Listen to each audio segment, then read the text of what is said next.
വേദിയിലെ സമാരാധ്യരായ നേതാക്കൾ, എൻ്റെ പ്രിയപ്പെട്ട ഓൾ ഇന്ത്യ കോൺഗ്രസ് കമ്മിറ്റിയുടെ ജനറൽ സെക്രട്ടറി CK വേണുഗോപാൽ, പ്രിയങ്കരനായ നമ്മുടെ സമരനായകൻ,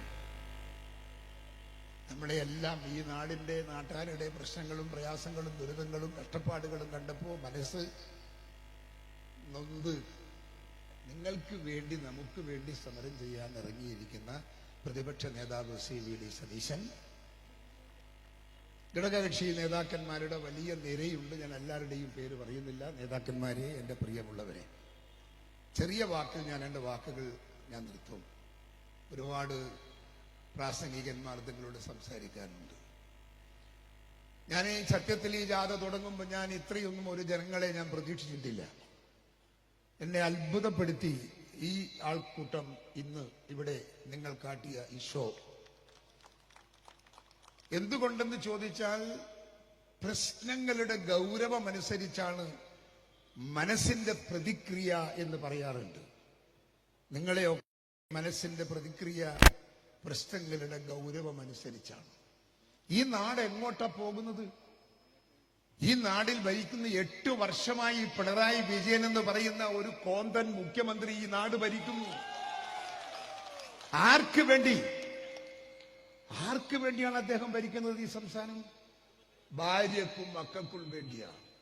കള്ളപ്പണം ഉണ്ടാക്കി, കള്ളഡോളർ ഉണ്ടാക്കി, സ്വർണം കടത്തി, കോടാനുകോടികൾ ഉണ്ടാക്കി കുടുംബത്തെ പോറ്റാൻ പിണറായി വിജയൻ കണ്ടെത്തിയ മാർഗമാണ് കേരളത്തിന്റെ മുഖ്യമന്ത്രി പദവി എന്ന് ഞാൻ പറഞ്ഞാൽ അത് നിഷേധിക്കാൻ മനസ്സുള്ള ഒരാൾക്കത് സാധിക്കില്ല എന്നെനിക്ക് വിശ്വാസമുണ്ട്.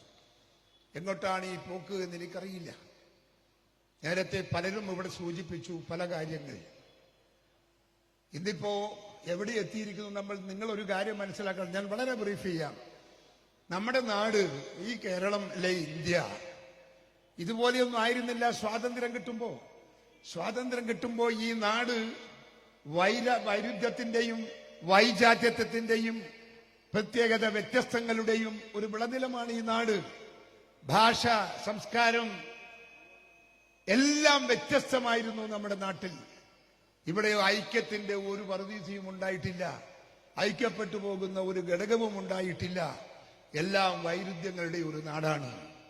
അന്ന് ഇന്ത്യക്ക് സ്വാതന്ത്ര്യം കിട്ടിയപ്പോ വിദേശ രാഷ്ട്രങ്ങളെല്ലാം ഒറ്റ ശ്വാസത്തിൽ പറഞ്ഞത് ഇന്ത്യയുടെ സ്വാതന്ത്ര്യം നിലനിൽക്കില്ല, ഇന്ത്യയുടെ സ്വാതന്ത്ര്യം കോൺഗ്രസിന് കൊണ്ടുപോകാൻ സാധിക്കില്ല, ഭരണരംഗത്ത് പരിണിതപ്രജ്ഞനല്ലാത്ത പണ്ഡിറ്റ് ജവഹർലാൽ നെഹ്റുവിന് ഇന്ത്യ നയിക്കാൻ സാധിക്കില്ല. ഇതൊക്കെയായിരുന്നു വിദേശ രാഷ്ട്ര നേതാക്കന്മാർ പറഞ്ഞത്. ഞാൻ ഇപ്പോഴും ഓർമ്മിക്കുന്നു, ലണ്ടൻ ടൈംസ് എന്ന് പറയുന്ന ഒരു പത്രം, ആ പത്രത്തിന്റെ എഡിറ്റർ കോളം ഇപ്പോഴും എന്റെ ഡയറിയിലുണ്ട്. ആ എഡിറ്റർ കോളത്തിൽ എഴുതിയിരിക്കുന്നത്, "No one can make a nation out of a continent of many nations." ഒരു ബഹുരാഷ്ട്ര സമുച്ചയത്തിൽ നിന്ന് ഒരു രാഷ്ട്രത്തെ ഉണ്ടാക്കാൻ ആർക്കും സാധിക്കില്ല എന്ന് ലോകം പ്രവചിച്ച നാടാണ് നമ്മുടെ നാട്. നാം ഇന്ന് എവിടെയാ? സ്വാതന്ത്ര്യം കിട്ടുമ്പോ ഇവിടെ അരിയില്ല, ഇവിടെ തുണിയില്ല. എന്റെ നാട്ടിലെ അമ്മമാർക്ക് മാറുമറക്കാൻ തോർത്തില്ലാത്ത ഒരു നാടായിരുന്നു നമ്മുടെ നാട്, തോർത്തുമുണ്ടില്ലാത്ത നാട്. അങ്ങനെ ഒരു നാട് മാറി മാറി മാറി വിദ്യാഭ്യാസമില്ല, വിദ്യാഭ്യാസ സ്ഥാപനങ്ങളില്ല, ശാസ്ത്രമില്ല, സയൻസ് ഇല്ല, ഇതൊന്നുമില്ലാത്ത ഈ നാട് ഇന്ന് ലോകത്തിലെ എണ്ണപ്പെട്ട ശാസ്ത്രരംഗത്തായാലും ഭാഷാരംഗത്തായാലും സാംസ്കാരിക രംഗത്തായാലും ഏത് രംഗത്തായാലും ഞങ്ങൾ ഇന്ത്യ രാജ്യം മുന്നിട്ട് നിന്ന് മുൻപോട്ട് പോകുന്നു എന്ന് പറയുമ്പോ ആ മാറ്റത്തിന്റെ പിറകിൽ ആരാണ് എന്ന് ചിന്തിക്കാൻ നിങ്ങളോട് പറയേണ്ടതായിട്ടില്ല.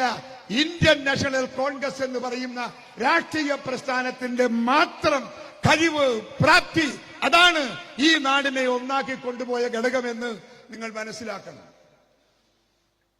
ഇവിടെ ഇന്ന് എന്താ സ്ഥിതി? ഇപ്പോ ഇവിടെ ഒരുപാട് കാര്യങ്ങൾ സംസാരിക്കാനുണ്ട്. നാളെ ഒരുപാട് പുരോഗമിച്ചു. ജനങ്ങളുടെ ജീവിത രീതിയൊക്കെ മാറി, ജനങ്ങളുടെ ജീവിത ശൈലി മാറി, ജനങ്ങളുടെ ശരാശരി ജീവിതം മാറി. വിദ്യാഭ്യാസ രംഗത്ത് നമ്മുടെ നാടിൽ ലോകത്തിൽ എണ്ണപ്പെട്ട രാഷ്ട്രമായി. വസ്ത്രമില്ലാത്ത ഉടുവസ്ത്രമില്ലാത്ത ഈ നാടിൽ വസ്ത്രം കയറ്റി അയക്കുന്ന 13 രാജ്യത്തിൽ ഒന്നായി ഇന്ത്യ വളർന്നു. ശാസ്ത്ര സാങ്കേതിക രംഗത്ത് ഇന്ത്യ എണ്ണപ്പെട്ട രാഷ്ട്രമായി. ലോകത്ത് ഒരു പുതിയ കണ്ടുപിടുത്തമുണ്ടെങ്കിൽ അതിന്റെ പിറകിൽ ഒരു ഇന്ത്യക്കാരനില്ലാത്ത കണ്ടുപിടുത്തം ഈ ലോകത്ത് ഇപ്പം നടക്കുന്നില്ല. അത്രമാത്രം നാം പുരോഗമിച്ചു, നാം മുമ്പോട്ട് പോയി. ആരുണ്ടാക്കിയതാ? ആരാണിതൊക്കെ വളർത്തിയെടുത്തത്? ഇന്ത്യൻ നാഷണൽ കോൺഗ്രസിന്റെ കഴിവും പ്രാപ്തിയുമാണെന്ന് നിങ്ങൾ ഓർക്കണം. ആ നാട് ഇന്ന് ലോകത്ത് എണ്ണപ്പെട്ട രാഷ്ട്രത്തിൽ ഒന്നായി നമ്മുടെ ഇന്ത്യ രാജ്യം മാറി നിൽക്കുകയാണ്. അവിടെയാണ് നമ്മുടെ സർക്കാരുകൾ, വ്യത്യസ്തമായ സർക്കാരുകൾ ഇവിടെ കുട്ടികളെ ഇട്ട് താരാട്ട് പാടുന്നത് പോലെ രാഷ്ട്രീയം കരുനീക്കിക്കൊണ്ട് ഈ രാജ്യം ഭരിക്കാൻ ശ്രമിക്കുന്നത്. ഇടതുപക്ഷ സർക്കാരിന്റെ കാലഘട്ടത്തിൽ കേരളത്തിൽ എന്നെങ്കിലും സമാധാനത്തിന്റെയും ശാന്തിയുടെയും ഒരു സാഹചര്യം ഉണ്ടായിട്ടുണ്ടോ? ഇല്ല. അവർക്ക് അങ്ങനെയൊന്നും ഭരിക്കാൻ സാധിക്കില്ല. അവർ ഈ നാടിൽ എന്നും അഭിശാപമാണ്. അവരെന്നും ഈ നാടിൽ സമാധാനം നഷ്ടപ്പെടുത്തുന്നവരാ. ആളുകൾക്ക് ഞാൻ ചോദിക്കട്ടെ, ഇന്ന് നമ്മുടെ നാട്ടിൽ ഭരണമുണ്ട് എന്ന് പറയുന്നു, പോലീസ് ഉണ്ട് എന്ന് പറയുന്നു. പക്ഷേ കൊച്ചുമക്കളുടെയൊക്കെ സാഹചര്യം എന്താ? സ്കൂളിൽ പഠിക്കുന്ന കൊച്ചുമക്കളൊക്കെ ഏത് രീതിയിലേക്കാ പോകുന്നത്? ആ സ്കൂളിൽ ഈ കൊച്ചുമക്കൾ പോലും കള്ള് മദ്യപാനം നടത്തുന്ന, അതുപോലെ കഞ്ചാവ് കൊണ്ട് വിൽപ്പന നടത്തുന്ന സെന്ററുകളായി ഓരോ സ്കൂളിന്റെ പരിസരവും മാറിക്കൊണ്ടിരിക്കുമ്പോ ഇവിടെ പോലീസില്ലേ? ആ പോലീസിനെ നിയന്ത്രിക്കാൻ പിണറായി വിജയൻ ഇല്ലേ? ഇവരെല്ലാം കെട്ടുകെട്ടിപ്പോയോ? ഈ നാട്ടിലെ കൊച്ചുമക്കൾ നമുക്ക് തകരുകയാണ്, നമുക്ക് നഷ്ടപ്പെടുകയാണ്. അച്ഛനും അമ്മക്കും മാത്രമല്ല, ഈ നാടിനും ഈ നാട്ടിലെ ജനങ്ങൾക്കും നാളെ തണലാ വേണ്ടുന്ന കൊച്ചുമക്കൾ ഇന്ന് തളരുകയാണ്, ഇല്ലാതിരിലേക്ക് പോകുകയാണ്. അതിനെയൊക്കെ നിയന്ത്രിക്കാൻ സാധിക്കണ്ടേ ഒരു ഭരണകൂടത്തിന്? എന്നിട്ട് വേണ്ടേ മനുഷ്യരെ നിയന്ത്രിക്കാൻ സാധിക്കാത്ത ഒരു ഗവൺമെന്റ്?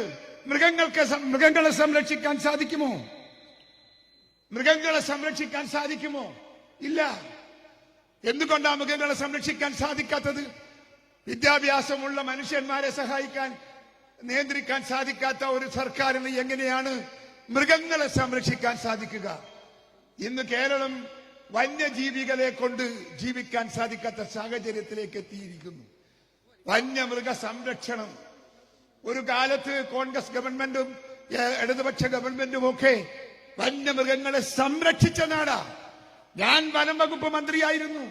6 വർഷം ഞാൻ മന്ത്രിയായി നിന്നിട്ടുണ്ട്. ഈ 6 വർഷവും ഞങ്ങൾ മൃഗങ്ങളെ സംരക്ഷിക്കാൻ ഭരിച്ചവരാ. ഞങ്ങൾ മൃഗങ്ങൾക്ക് സംരക്ഷണം, മൃഗങ്ങൾക്ക് എല്ലാ പരിരക്ഷയും നൽകിക്കൊണ്ടാണ് നമ്മളൊക്കെ ഭരിച്ചത്.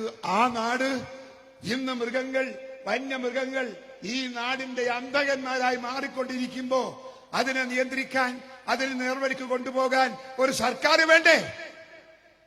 ഉണ്ടോ ഇവിടെ ഒരു സർക്കാർ? ഞാൻ ഈ വകുപ്പ് മന്ത്രിയായിരിക്കുമ്പോ നമുക്കറിയാം, ആനയെ കുറിച്ച് നിങ്ങളോട് ഞാൻ പറയേണ്ടതായിട്ടില്ല. ആനയെല്ലാം ചവിട്ടിപ്പൊളിച്ച് അകത്ത് കിടക്കുന്ന പാർട്ടിയാണ്. ഞാൻ ആദ്യമായി ഉദ്യോഗസ്ഥന്മാരെയൊക്കെ വിളിച്ചിരുത്തി ചർച്ച നടത്തി. ഉദ്യോഗസ്ഥന്മാരും ഞാനും കൂടെ തീരുമാനമെടുത്തു. ഇലക്ട്രിക് ഫെൻസിങ്, എല്ലാ അതിർത്തിക്കും ഇലക്ട്രിക് ഫെൻസിങ് ആക്കാമെന്ന് പറഞ്ഞു. അങ്ങനെ ഇലക്ട്രിക് ഫെൻസിങ് ആക്കി കേരളത്തിൽ. പക്ഷേ ഞാൻ ധരിച്ചു ആ ഇലക്ട്രിക് ഫെൻസ് കെട്ടിയതിന് ശേഷം ആന ഒന്നും കടന്നു പോകൂല, മുറിച്ചു പോകൂല. പക്ഷേ ആന ആദ്യം ഈ തുമ്പിക്കൈ കൊണ്ടുപോയി അവിടെ വെക്കുമ്പോ തുമ്പിക്കൈ തെറിക്കും, അപ്പൊ ആന പോവും. അങ്ങനെ പോയി കുറച്ച് കഴിയുമ്പോ ആന എന്താക്കി? ആന മരക്കൊമ്പ് മുറിച്ച് അടിച്ചു പൊട്ടിച്ച് ആ പൊട്ടിച്ച ആ മരക്കൊമ്പുമായി വന്ന് ഈ കമ്പി അടിച്ച് പൊട്ടിച്ച് ആന കടന്നുപോയി. അത് പോയപ്പോ നമ്മള് പരസ്പരം ആലോചിച്ചിട്ട് പറഞ്ഞു, ഇനി എന്താ മാർഗം? ഇനി നമുക്ക് മതില് കെട്ടാം. മതില് കെട്ടിയപ്പോഴും കുറെ നാള് ഇത് മതിലൊന്നും പൊളിക്കാതെ നിന്നു. പക്ഷെ പിന്നീട് ആന വന്ന് ഈ മതിൽ പൊളിച്ച് തകർത്ത് ആന അകത്തേക്ക് കടന്നുപോയി. 2ാം വട്ടം തോറ്റു. 3ാം വട്ടം നമ്മൾ ഇതിന്റെ ബോർഡറിൽ നമ്മൾ കുഴിച്ച് മീറ്റർ കണക്കിന് ആഴത്തിൽ മണ്ണ് മാന്തി എടുത്ത് വെള്ളം നിറച്ചു വെച്ചു. ആന വന്ന് ആദ്യം നോക്കി, വെള്ളം കണ്ടപ്പോ ആന തിരിച്ചുപോയി. പക്ഷെ ഒരു 10-20 ദിവസം കഴിഞ്ഞപ്പോ ആന വന്ന് ഈ കുഴിയിലകത്തേക്ക് മണ്ണ് കാലുകൊണ്ട് അടിച്ച് ചവിട്ടി ചവിട്ടി ചവിട്ടി മണ്ണിട്ട് മണ്ണ് നിർത്തി ആന അകത്ത് കയറി ആന പോയി. നമ്മളെ പിന്നെ അവിടെ പണി നിർത്തി. ഇവനിടയ്ക്ക് ഒന്നും നടക്കൂല എന്ന് മനസ്സിലായപ്പോൾ ഞങ്ങൾ ആ പണി നിർത്തി. ഇന്നിപ്പോ നമ്മൾ അഭിമുഖീകരിക്കുന്ന ദുരന്തം അത് തന്നെയാണ്.